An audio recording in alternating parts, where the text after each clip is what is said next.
पाकिस्तान यूरोपीय यूनियन ममालिक से अपने ताल्लुकात को बहुत अहमियत देता है। Army chief general Qamar Javed Bajwa की बेल्जियम के सरकारी दौरे पर गुफ्तगू। आर्मी चीफ ने यूरोपीय यूनियन मिलिट्री कमेटी के चेयरमैन जनरल क्लैडिव और secretary general European external action services Stefano Sannino से मुलाकात की। अफगान समेत खित्ते की सूरत हाल पर तबादला ख्याल किया गया।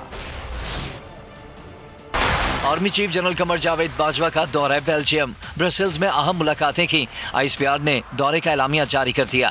ICPR के मुताबिक army chief general Qamar Javed Bajwa ने बेल्जियम का सरकारी दौरा किया, जहां उन्होंने ब्रसेल्स में यूरोपियन यूनियन मिलिट्री कमेटी के चेयरमैन जनरल क्लाडियो और secretary general European external action services Stefano Sannino से मुलाकात की।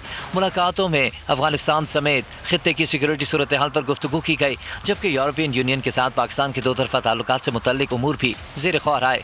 ICPR का कहना है कि मुलाकात में यूरोपियन यूनियन हुकाम ने खित्ते के अमन और इस्तेहकाम के लिए पाकिस्तान की मुखलसाना काविशों को सराहा।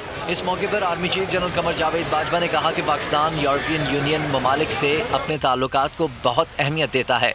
यूरोपियन यूनियन ममालिक से मुश्तरका मफादात पर मबनी ताल्लुकात के फ़रोग़ के ख्वाहां हैं। सब्सक्राइब करें और बेल दबाएं ताकि कोई खबर रह न जाए।